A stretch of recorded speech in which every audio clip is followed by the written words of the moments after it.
Il est le président du Parti chrétien-démocrate. Je vous demande d'accueillir Jean-Frédéric Poisson.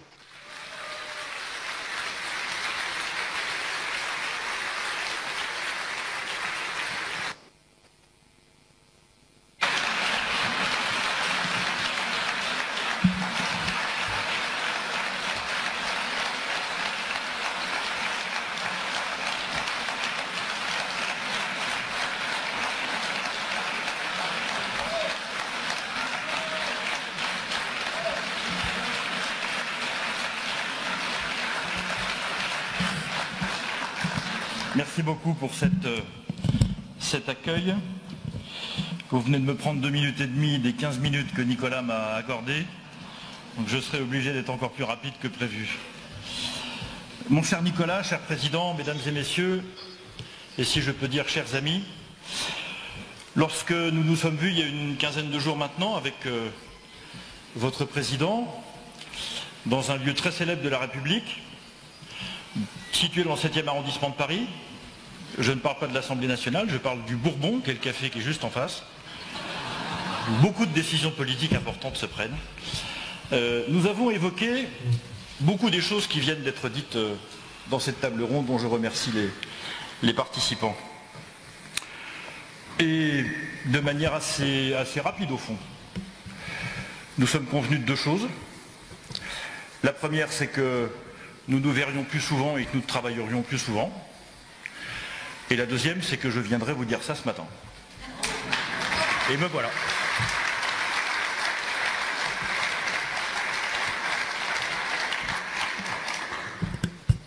Nous savons, votre président et moi, Debout la France et le Parti chrétien-démocrate, ce qui à la fois sont nos convictions partagées et ce qui peuvent être quelques-unes de nos nuances.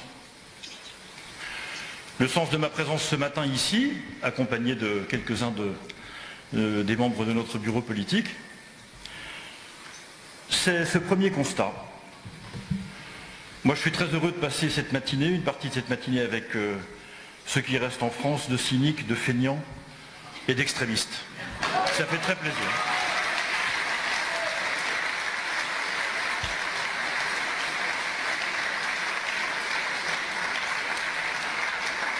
Ça prouve qu'il en reste quand même encore quelques-uns.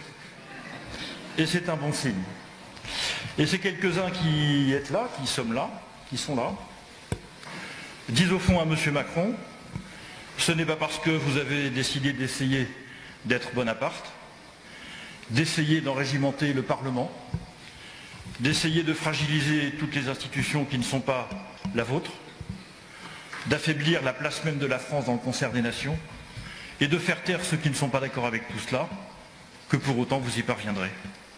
Notre responsabilité, mes chers amis, c'est qu'ils n'y parviennent pas. Et c'est pour ça que je suis là ce matin.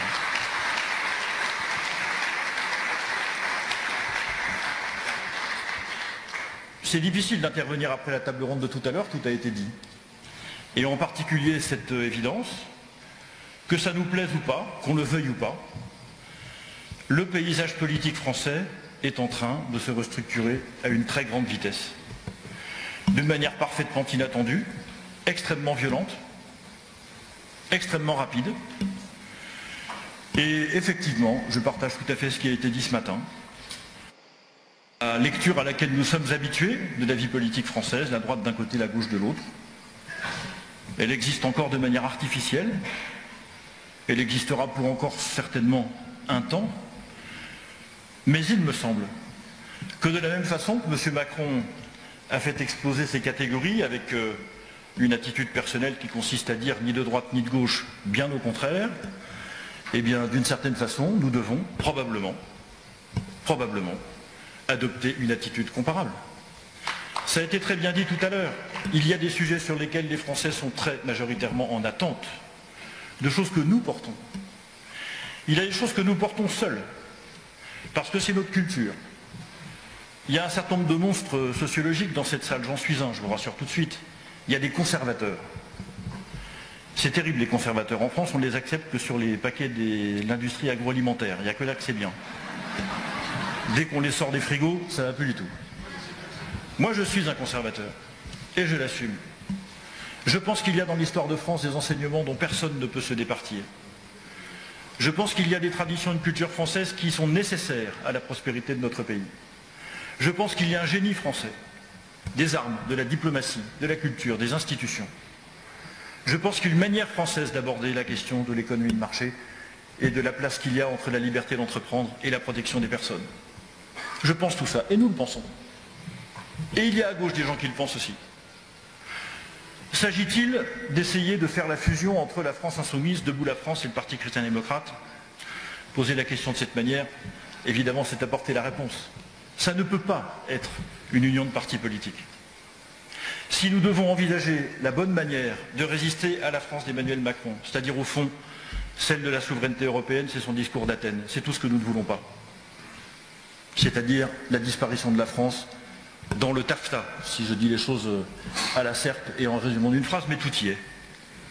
Si nous voulons nous opposer à ça, commençons d'abord par travailler à ce que nous voulons.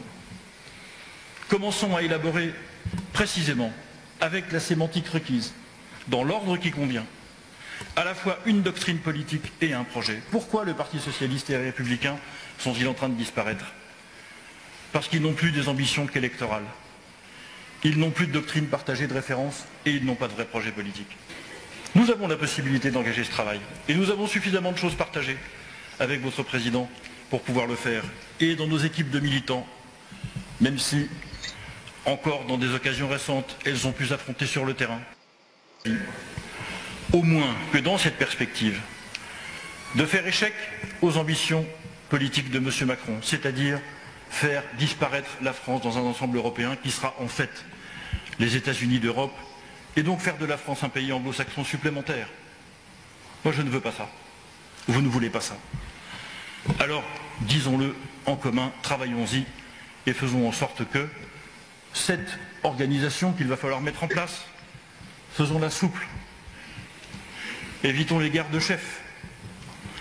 Évitons les complexités. Évitons tout ce qui a fait capoter les entreprises de nature comparable qui ont pu éventuellement, ça ou là, se faire jour. Et surtout, j'ai beaucoup aimé ce qui a été dit tout à l'heure, je crois que c'était par Julien, mais si c'est pas lui, si c'est un autre, il ne m'en voudra pas. Qu'est-ce que ça peut faire que ça déplaise à un certain nombre d'institutionnels et de responsables politiques ou médiatiques? Pardon, on s'en fout.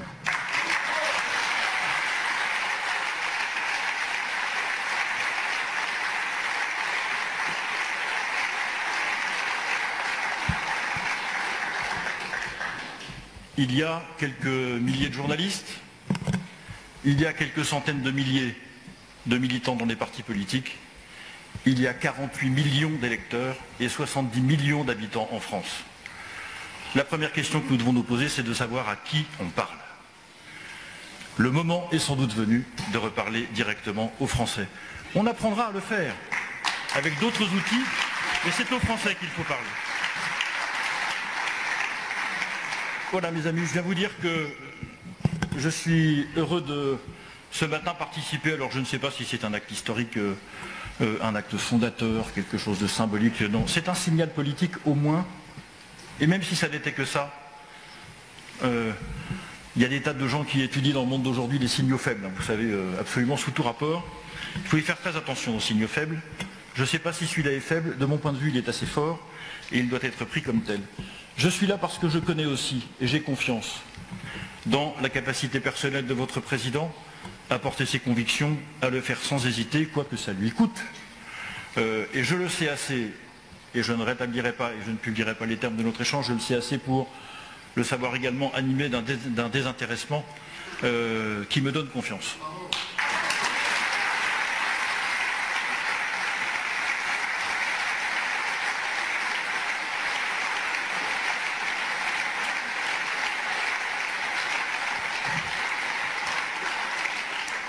Alors je conclus en quelques mots. Bien sûr que ce sera difficile. Évidemment que nous sommes en train d'engager, je ne sais pas très bien quoi d'ailleurs, tout ça se fera au fur et à mesure, je vais dire en marchant, mais je me l'interdis maintenant, ce genre de référence. Tout ça se fera au fur et à mesure. Nous serons assez rapidement d'accord sur la façon d'organiser tout cela, sur cette souplesse, cette exigence, le fait d'avoir à la fois un projet et une doctrine, c'est-à-dire de vouloir quelque chose, mais de savoir aussi pourquoi on le veut. C'est plus facile pour l'expliquer ensuite et pour le faire partager. Et j'ai une conviction, et c'est pour ça que sans hésiter, je vous ai rejoint ce matin à l'invitation de Nicolas. Si les responsables politiques et ceux qui sont en situation d'être les chefs ne donnent pas l'exemple, alors rien ne peut se passer. Si nous, et je parle personnellement de Nicolas Dupont-Aignan et de moi-même, nous ne montrons pas notre propre capacité à travailler sur des projets communs, travailler intelligemment sur des échéances partagées, se redire, le publier, le faire savoir, tranquillement, pacifiquement, sans être en situation de concurrence, et nous ne sommes pas en situation de concurrence, eh bien si nous ne sommes pas capables de faire ça, personne à notre place ne pourra le faire. Et c'est la raison pour laquelle ce matin, je viens vous dire, c'est possible, parce que Nicolas Dupont-Aignan et moi, au moins, et pour commencer, nous le voulons. Bon courage à tous. Merci.